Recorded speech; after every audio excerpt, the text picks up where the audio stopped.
Well, hello everybody. Thank you for attending today's webinar. We're very excited about it, very excited to talk about heat of compression technology. We've got a great group that is assembled from around the world, primarily the United States, to listen, but we have folks from chemical plants, from paper plants, from air compressor distributorships, and here's a little bit of trivia from my first employer, Allergan Pharmaceuticals. So, yes, I spent 2 years with you guys there in Irvine, my first 2 years in my career. So, welcome, and we're very pleased to have you. Today's session, like most of our webinars, we're going to learn about heat of compression dryers and when they are the right solution. Like every technology, there's a right time for specific technologies. And our first speaker is Mr. Hank Van Ormer, who has a lot of experience installing heat of compression dryers and is perfectly suited to do so. Mr. Van Ormer is the founder of Air Power USA and has over 50 years of experience in the compressed air and gas industry. Take it away, Hank. Thank you, Rod. This is basically we're going to run through the heat of compression dryer technology in its simplest form, and then Chuck Henderson in a second part will go through some details of more application operations or whatever. There are no questions that'll be out of bounds.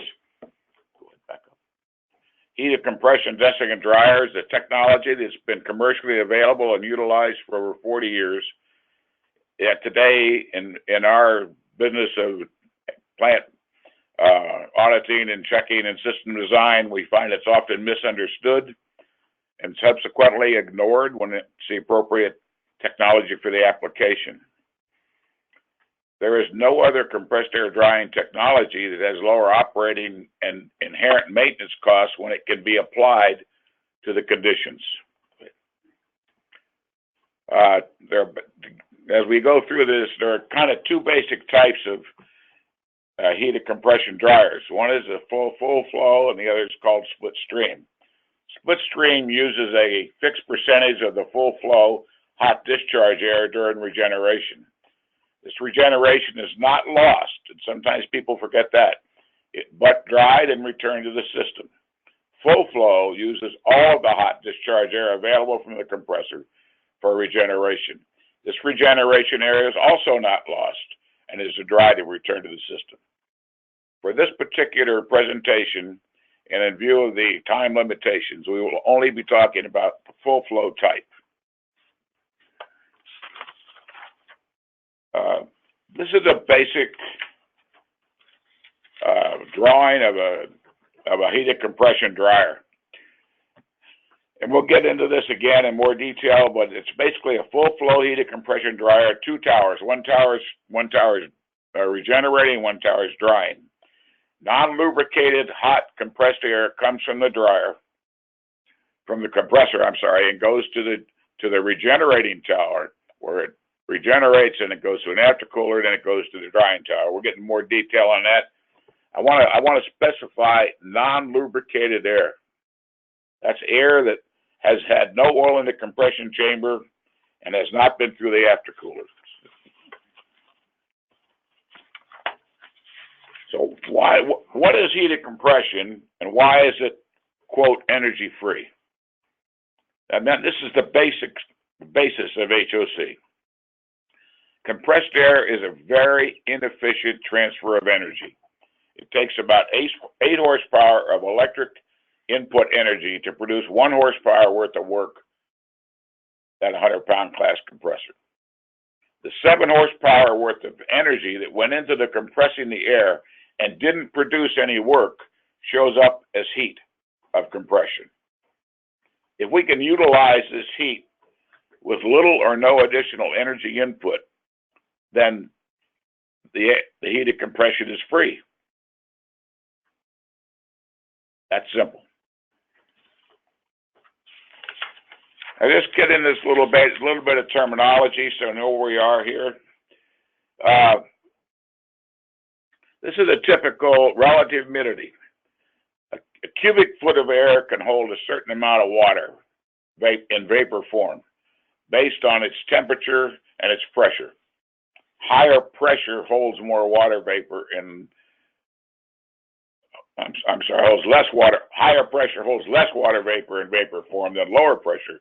Higher temperature holds more than colder temperature. Relative humidity is the percentage of water in the compressor in the compressed air volume at the existing pressure and temperature condition compared to what it can hold before condensing from vapor to liquid. Now, this little drawing says I'm going from 0 psig or 14.5 psia, that's ambient pressure, to 100 psig or 114.5 psia, that's the same thing. And I'm coming in with a dew point of 70 with that 80-degree temperature air, and it's 800 cubic feet of inlet air. And it compresses, and my dew point is now 160, and the temperature, the heat of compression is probably 200 to 300 degrees, depending on the kind of compressor and the loads and stages and so forth. Now, a couple points here. The heat obviously lets it hold more water vapor in vapor form than the pressure creates it holding it less. And so that's why my dew point goes from 70 to 160. As soon as you get below 160, water vapor will come out as liquid condensate. Another thing you've got to keep in mind, if you don't already know this, all standard industrial, commercial, construction equipment compressors are rated in inlet CFM. So for example, this is an 800 cubic foot compressor delivering air at 100 pounds pressure. We're going to see me use the word actual volume.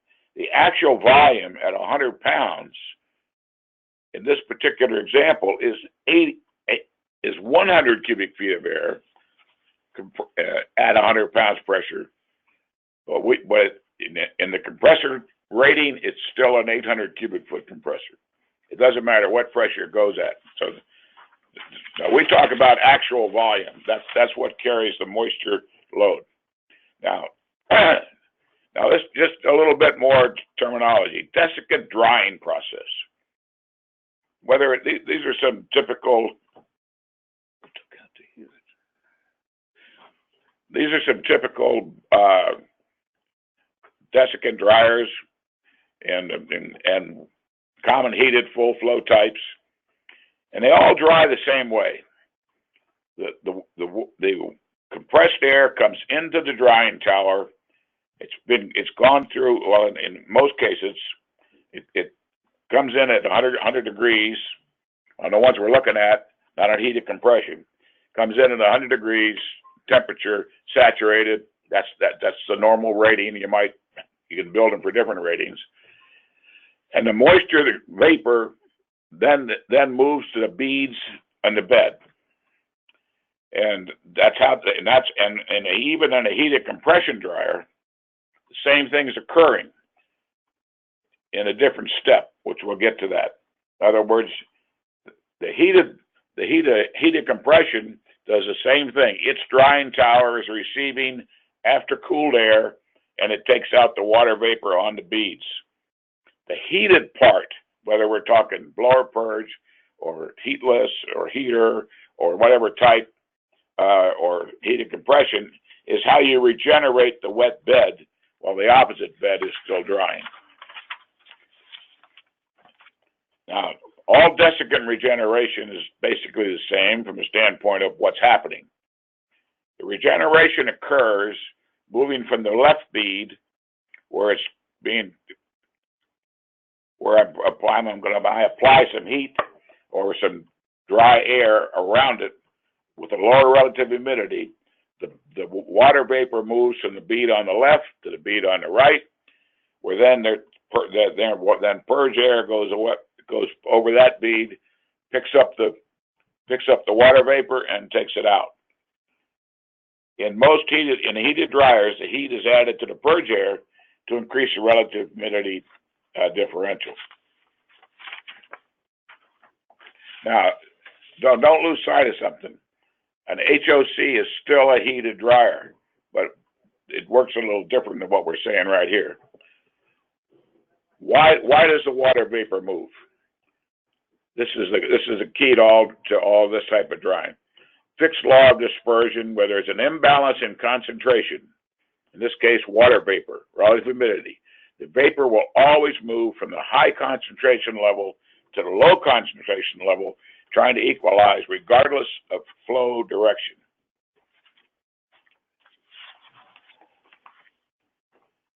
Okay, the heart of any heated compression dryer is keeping the temperature of the air, compressor discharge air, high enough to create effective wet desiccant bed regeneration, generally 200 degrees or more.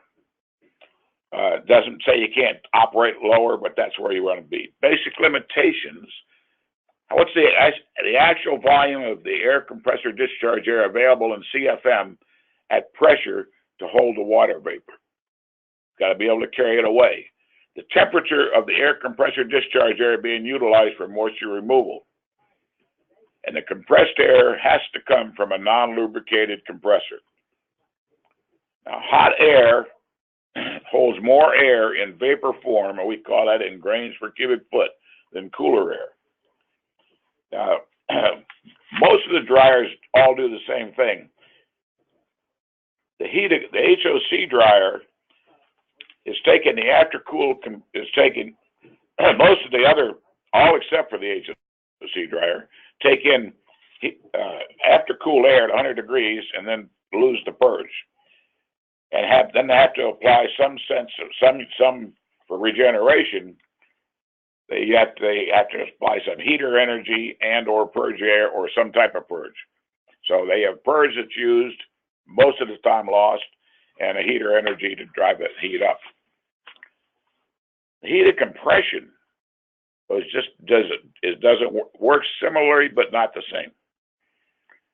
Here you see a couple of the same little compression module we showed earlier, but now what we're saying is, okay, we have 800 cubic feet of air coming in at 84.5 psi. It's got 8,832 grains of water per cubic foot. The intercoolers remove this down to about 35 grains per 100 cubic foot. I think that's per cubic foot. Total moisture delivered about 3,500 grains of water. When that goes over to the heated compression, but now on the compression side on the right, the HOC dryer has let's say if the air is 250 degrees, actually has a relative humidity dew point, a relative humidity of 7.3%. So that hot water, that hot air is dry. Relative humidity is dry. The water vapor moves from the beads to that air where it then turns around and goes to the dryer. There's no heaters, there's no lost air. The cycle looks like this. The tower on the left is the regenerating tower. The hot discharge air comes into the tower on the left. It picks up the moisture in the air, which is basically purge air. Goes through the aftercooler in the middle, where the water is cooled to 100 degrees or less, or whatever the radiant has to be, and is removed by the drains. Now it dries in the drying tower just like any other heated type dryer. And the air goes to the plant, and that includes the air that you use to purge the regenerating tower is going right to your system and dry. That's the basic concept. No energy used for heat, no lost purge air. That is the basic concept of heated compression. And there will be some variations of that, and we're not going to. We'll collectively we'll address those. The factors that you use for a heated compression dryer sizing are very similar to you do any other desiccant dryer. What's the minimum discharge pressure of the oil-free air? What's the maximum inlet flow rate? What's the maximum cooling water temperature? And what's the minimum inlet pressure? So those are where the one that's really critical for the heat HOC is the minimum discharge pressure and oil-free air. That's a limitation. And a desired continuous dew point allows somebody to size it and say, here, this is what you can use and this is what it'll do. Here's kind of a summary where we are. The challenge in operating an oil, excuse me, I'm sorry, all heated desiccant dryers is to maintain consistent rated performance is to effectively, the drying bed must be heated to 200 degrees or whatever, and then has to be, before it switches to become a drying tower, has to be below 130 degrees. I forgot to point that out on one of those earlier slides, but desiccant basically will not dry above 130. Cycle times will vary by brand type and conditions. Optimizing the energy use in a twin tower desiccant dryer and retaining the projected performance is primarily a function of controlling the regeneration cycles. The relative humidity difference in the bed to the test air for timely removal. The hotter it is, the bigger the difference in relative humidity, the faster you move the water vapor. Cooling cycles in heated dryers nominally 1 hour of cooling, 4 hours out of a 4-hour cycle. This is adjustable. It may be automatic or it may be fixed at that or some other number. Some use compressed air to purge, which is lost. Blower purge brings in outside air from the outside, which picks up the moisture, and is heated and picks up the moisture, comes from the ambient. HOC uses hot discharge air, which is returned to the system when dry. Now, regardless of the type of a heated type dryer, generally speaking, you have to be aware that you may or may not have a thermal bump or a pressure dew point bump or spike at the tower switch. This is really a function of, there's a lot of different functions, but there will be conditions when it may occur, and it may not be a problem to you. If it isn't, don't worry about it. If it is, there's ways to handle it. The thermal bump always comes at tower switch. The magnitude of a thermal bump or a spike depends on the conditions, the controls, and very importantly, on the valve conditions. When the valve's open and you switch towers, you don't want any of the moist air going over to the dry tower. Nominally, 20 minutes in a temperature spike and a much shorter time for the dew point bump or spike. If you're on a fixed cycle, you will probably require seasonal adjustments because the operating conditions are part of what may or may not make this work. A dew point demand control will often minimize or eliminate this. Pre-cooling the inlet air to the drying tower to 80 degrees or less with the aftercooler will basically oversize the drying tower and will often help. There are other actions you may want to take, and it needs to be worked out with whoever you're dealing with. This particular slide just shows you where a dew point demand controller is controlling the temperature spikes and keeping them below -40, which is the target. So I'm not touching, I'm dew point spikes.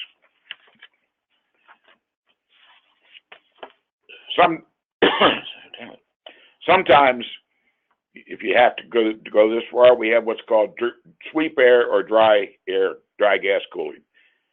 Using a heated compression dryer, usually in blower purge, where you cool the bed with a little bit of, this is lost purge, this is compressed air that's used to purge, to cool the bed and get rid of the moisture before the switch.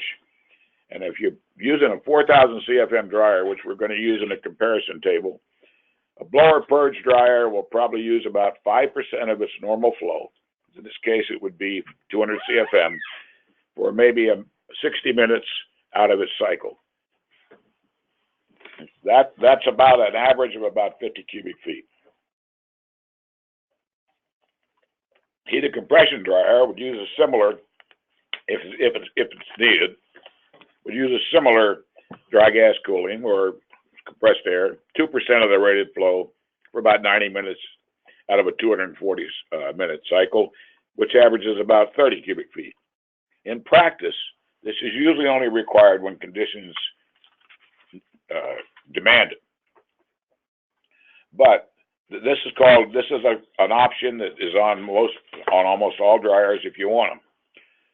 So now that's the reason I went into that was because we have a spreadsheet coming up where we're showing the annual operating cost of full flow desiccant drying. Estimated comparative annualized operating cost, including lost purge air, auxiliary electric energy required. All of these are using 5 cents a kilowatt for 87, 60 hours operating. All the projected operating costs are based on a minus 40 degree pressure dew point at the above stated inlet conditions that'll be on the chart, with the exception of the HOC without a trim heater in its simplest form and a refrigerated dryer unit. You're going to see that what really drives the cost of operations is the lost compressed air. And that's in there at about 30 cents a thousand, which is an industry number that's used a lot for an average. If we're doing an audit, we usually calculate that number at whatever's actually going on. Now this chart has a lot of interesting stuff on it. The two little ones in red, you'll see that the columns on the right, the two red column titles. One's an HOC dryer without with the heater, and one is without a heater, the simplest. And there's a blower purge with dry gas cooling, and a blower purge without it. Now all blower purge dryers have heaters. And we've also included the dry gas cooling in the HOC with the heater. In other words, if you're going to say, hey, this is up to Chuck, then depending on your conditions, but often if you say minus 40 is an absolute number or whatever number you put in there, you may want these heaters available and so forth just to carry you through if there's a problem. If the other way of doing it is a very simplistic HOC dryer, and often when we look at these in audits, we often compare them to refrigerated dryers because the operating cost is much lower and the maintenance cost is probably going to be lower because there's not much there to be moving around. I mean, so it's just to decide which way you want to go, what dew points you need. But so what we have here is the heatless with a 15% purge, the externally heated or exhaust purge with a 7% purge. Now, you can talk all day. You might use it something else. 5% on the blower purge if you have the dry gas cooling. Nothing if you don't have the dry gas cooling. 2% on the HOC if you have dry gas cooling, and nothing if you don't. Everything else is pretty self-explanatory. The heaters, how long they run on in this set of conditions. The conditions are up there, and what you see is a non-cycling refrigerated dryer with a plus 40 dew point at 4,000 cubic feet is probably going to run just a little under $10,000 a year in energy costs. With a plus 40 dew point, a 0 to minus 40 dew point rating on call it a simplistic HOC dryer with no heater, no dry gas, is going to run $43.68.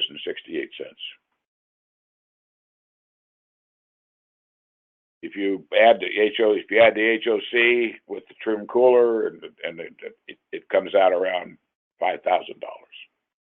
And as you go past those lines, you'll see they go up from 33 to 41 to 46 to 83,000. Now, these are all based on no demand side control, no effective dew point demand control, which will optimize and lower the numbers. The relationship will be pretty similar at similar conditions.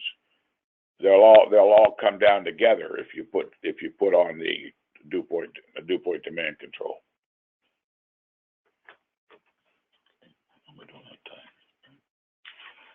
Okay, here's kind of a summary where we are.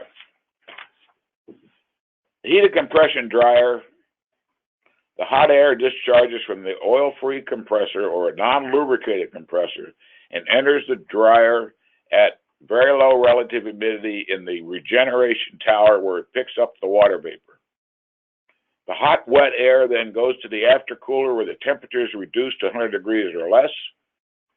The cool after-cooled air then enters the drying tower where the remaining moisture is removed from the air. After this cycle is completed, the tower is switched and the process is repeated with no loss of purge air. And if conditions allow, no other energy required. This is I don't know how to say this exactly, but if you're gonna no matter if you have the oil-free air or non-lube air,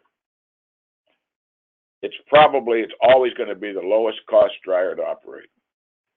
And I think, and I'm going to turn this over to Chuck to go into some more details.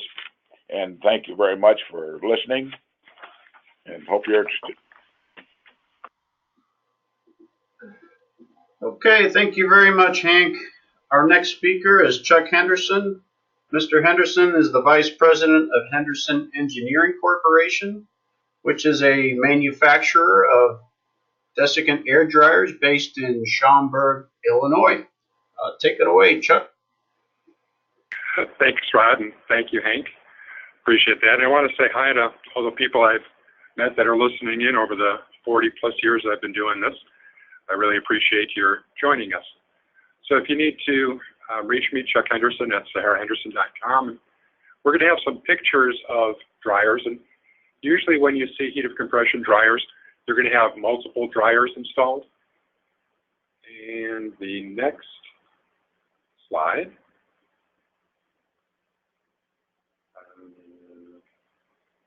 Do I have control yet? Yes, you have control. Go ahead. There we go. Okay, so that slide shows a large installation of heat of compression dryers. Each one of those is 10,000 SCFM. That's at a chemical plant. We do a lot of work with API, and so that's one of the largest compressed air installations I've ever seen anywhere in the world. That's in Brazil.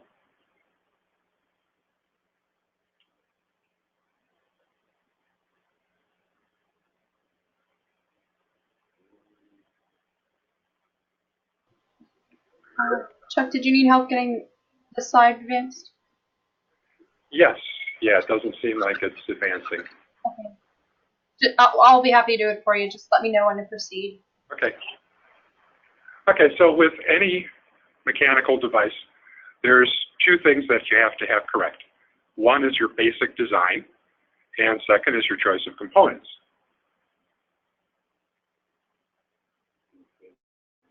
And now,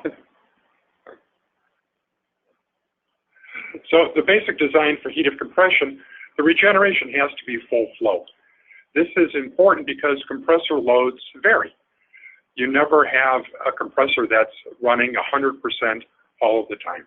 First shift, second shift, third shift, machines are down, so the compressor load is constantly changing. If you have less than full flow regeneration, you may not regenerate the desiccant. If you're going to cool the desiccant prior to switching towers, you don't want to cool with wet air.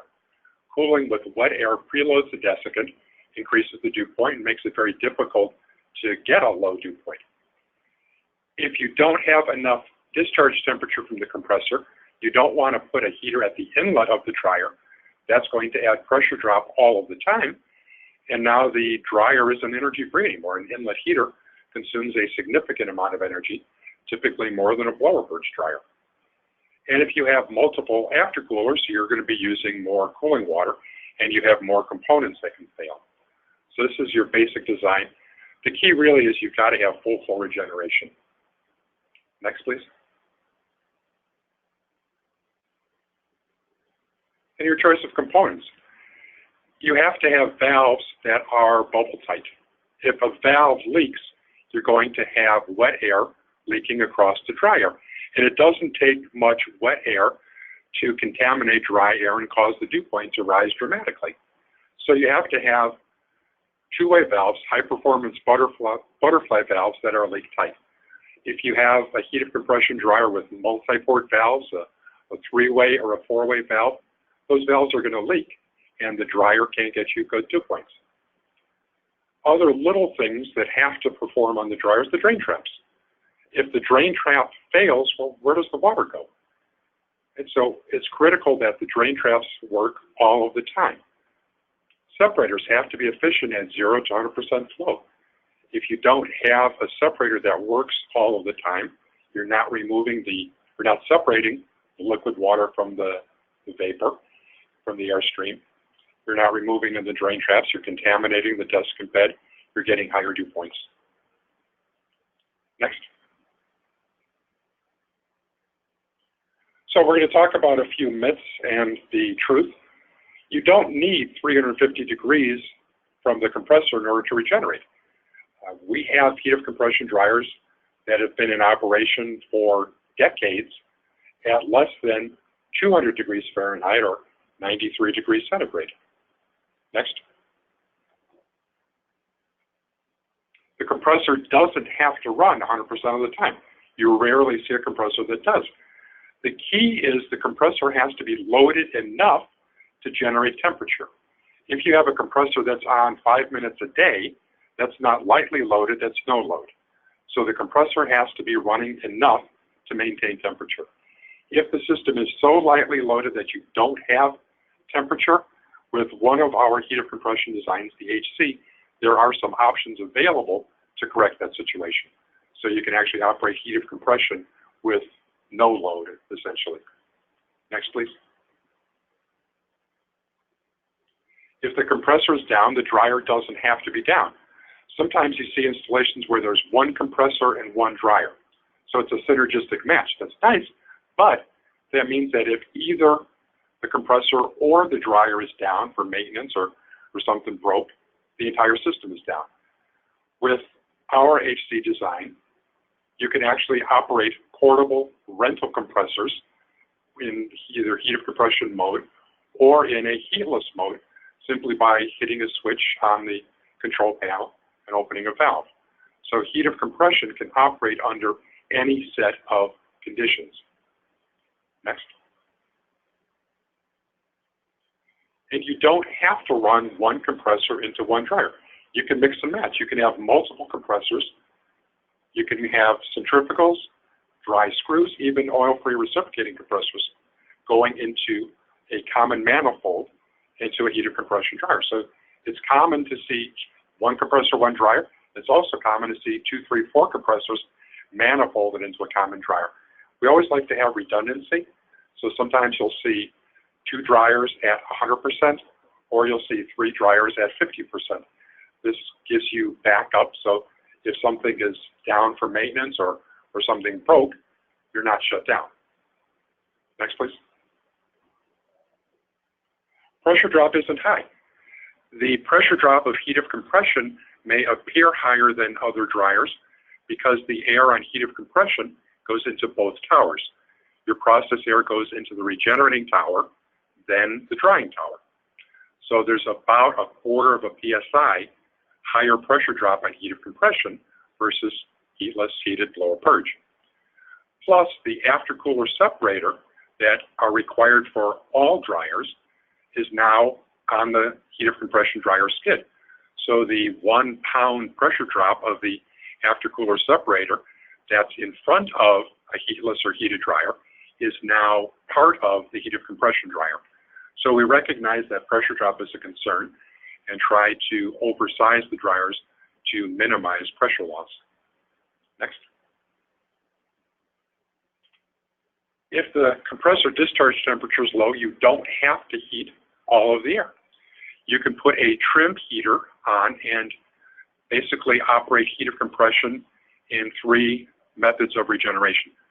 Full heat of compression, externally heated, or even heatless. So with the HC heat of compression design, you basically have 3 dryers in one sitting in your compressor room. Full heat of compression if the conditions warrant energy-free. If you need additional heat, the trim heater comes on automatically. If for any reason you have rental compressors or you don't have heat at all, you can operate in heatless mode, still maintain dew point, still get dry air from the heat of compression dryer under any set of conditions. Next. Heat of compression dryers don't lose a lot of air. We have 2 designs. The simple design that Hank was talking about is called the SP. That has no air loss, no heaters, no blowers. The operating cost is the same as a light bulb. It's simply the electricity to run the PLC.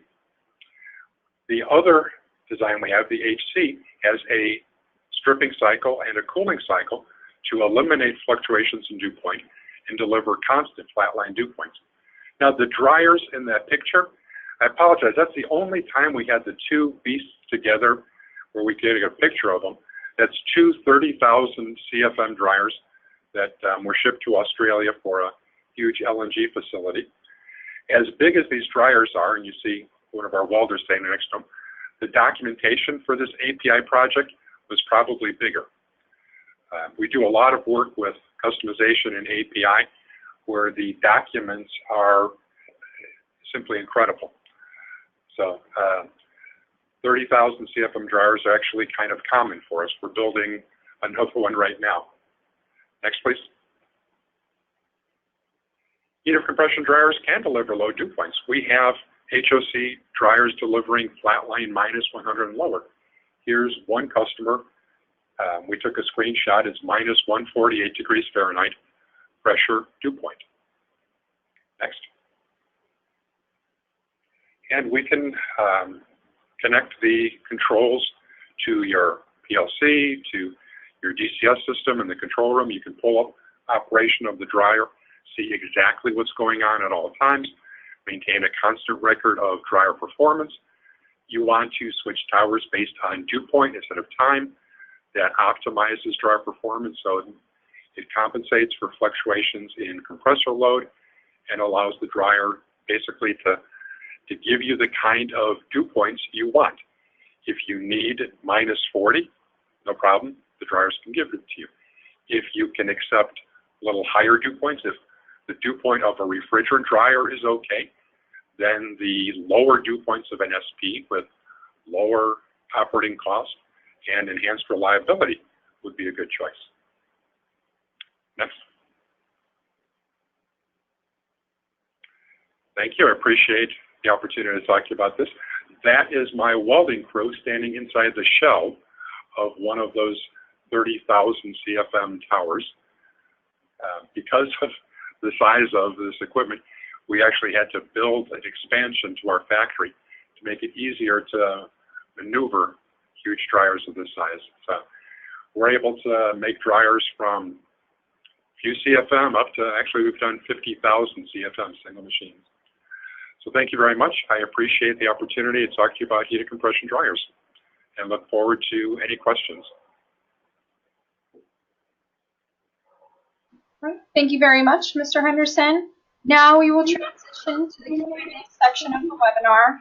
We have roughly 10 minutes, so we will try to be as efficient as possible in answering the questions. If you like additional details on a particular topic, please submit the request in the questions window, and we can reach out following the webinar. Okay, the first question is for Mr. Van Ormer. The question comes from an oil-free compressor sales and service company. The question is, what is the cycle time on the heat of compression dryer? This probably should go to Chuck, but I think the standard cycle time varies with what your conditions are and whether it's an SP or an HC model. I'm going to defer that question to Chuck to answer it because It varies so much, I think. Go ahead, yeah, Chuck. the SP design is a 1 hour cycle, switches towers every 30 minutes. And 99.9% of all customers purchase the Dewpoint demand control system. So we actually extend the cycle and switch towers based on dew point rather than time. So instead of switching towers every half hour, you're going to switch towers every 2, 3, 4 hours based on load. The HC design is an 8-hour cycle, 4 hours of drying, 4 hours of regeneration. The 4-hour regeneration period is 1 hour of heating, an hour and a half of, 90 minutes of heating, 90 minutes of stripping, an hour of cooling. Okay, thank you. This next question is for Mr. Henderson, and it comes from a pharmaceutical plant. Typical pharmaceutical standard is negative 40 degrees Celsius for compressed air dew point. Is this attainable all the time with heat of compression dryers? Absolutely. You can maintain constant year-round minus 40 or lower. As I said, you can maintain minus 70 C or a minus 100 Fahrenheit. The key is the conditions. In order to get those types of dew points, we have to look at possibly adding a trim heater, possibly chilled water, but for minus 40, that's easily attainable with pretty much any standard oil-free compressor. Okay, thank you. This next question is for Mr. Van Ormer, and it comes from a tire manufacturer. And the question is, so energy costs are lower with heat of compression dryers. How do they compare using total ownership costs, including purchase and maintenance? If you're comparing to other desiccant dryers, I think the purchasing costs are going to be similar. I might let Chuck comment on that. As far as the maintenance costs, it's been my experience that heated compression dryers have lower maintenance costs, often longer desiccant life, and much and less trauma. Now, comparing it to a refrigerated dryer, it will cost more than a refrigerated dryer, but the chances are, I mean, we've got some that we've put in 20 years ago that, other than a desiccant change, they haven't done anything to them. And the refrigerated dryers, normally you're going to have to, you're going to lose freon at some point and so forth. So I would say overall, the maintenance is lower, and the costs will be in line depending on what type of dryer it is. Again, Chuck, you might be more in line, more up to date on that topic than I am. Yeah, the total life cycle cost, heat of compression, is by far less expensive than any other type of regenerative dryer. The initial cost of heat of compression is comparable to other heated dryers. Heatless is, of course, the cheapest dryer, the cheapest regenerative dryer to purchase initially, but of course the operating cost is multiples of the initial cost. So the initial price of a heat of compression is about the same as a heated or blower purge. And in terms of maintenance, if you don't have blowers to fail, heaters to fail, then obviously maintenance costs are less. Heat of compression uses the same quantity and type of desiccant as any other type of dryer. So you're typically looking at 5 to 10 years between desiccant changeovers. You have the same high-performance switching valves. So actually there's fairly minimal maintenance that's required. One of the other hidden benefits with heat of compression compared to the conventional heatless and heated types of dryers is there's no pre-filter. Right? With a heatless dryer, even with an oil-free compressor, you have a coalescing pre-filter to protect the dryer from liquid water in case the aftercooler separator has a failure. With heat of compression, since we're right next to the compressor and the aftercooler is part of the dryer and the separator is right part of the dryer, there is no coalescing pre-filter, so you're not purchasing a pre-filter. You don't have the pressure drop of air going through the pre-filter at all times, and you don't have the maintenance expense of changing cartridges every 6 months. Okay, thank you. Our next question comes from a chemical plant, and it is for Mr. Henderson. And the question is there a minimum CFM needed to consider heat of compression?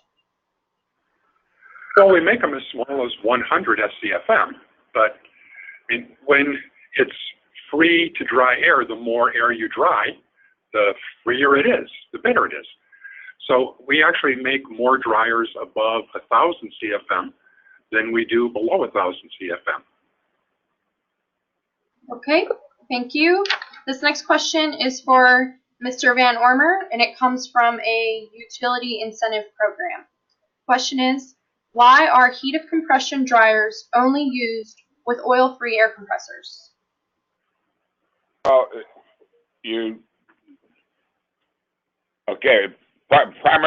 the primary machines in this country would be oil lubricated, injected oil cooled screws or water cooled injected screws and vanes, and or as far as lubricated machines go, the discharge temperatures on those machines can quickly get down to 150 or lower, and it's just not going to work. So, also, you don't want any oil in any desiccant dryer because it'll kill the desiccant.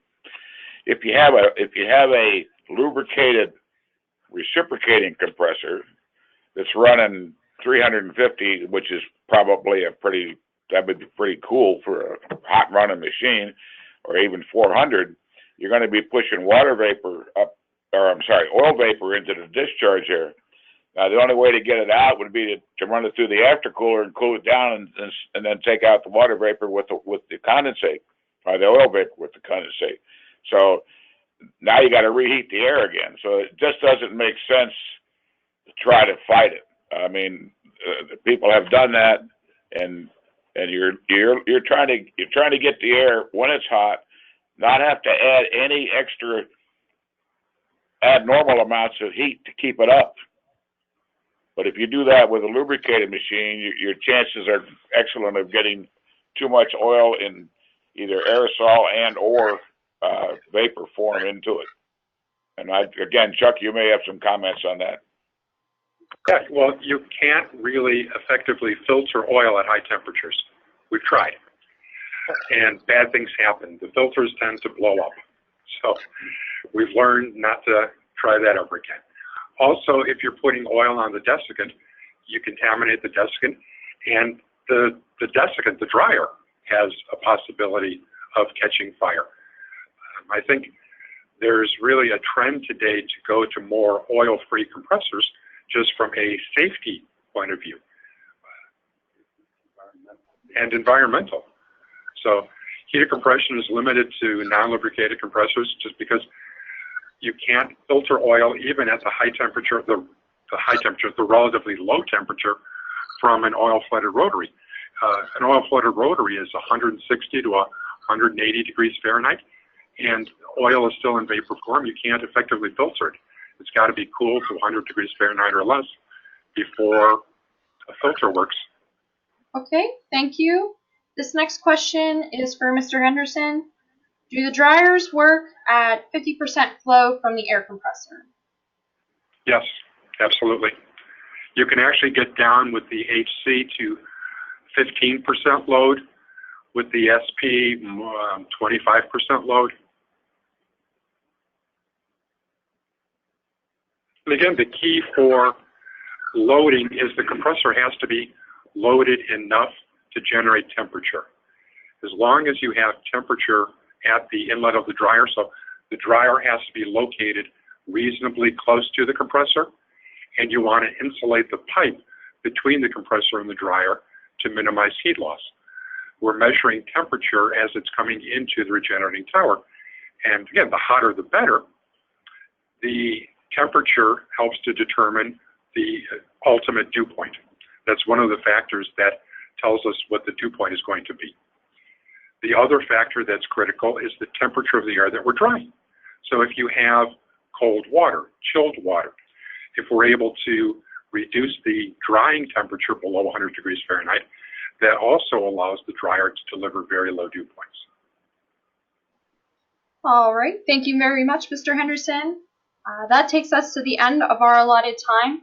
All questions will be followed up via email following our session. I'd like to thank everyone again for joining us today. Now I'd like to encourage you to take our brief survey as you leave the session. Our slides and a recording of the webinar will be made available via email later today. Also, PDH certificates will be emailed within 2 days. Please join us again on Thursday, November 30th at 2 p.m. for our next webinar, When to Install VSD Chillers, featuring Fred Berry and Spencer Fuller from Johnson Controls. Pre-registration is available on our website at coolingbestpractices.com/magazines/webinar. Thank you. I hope everyone has a great rest of the afternoon.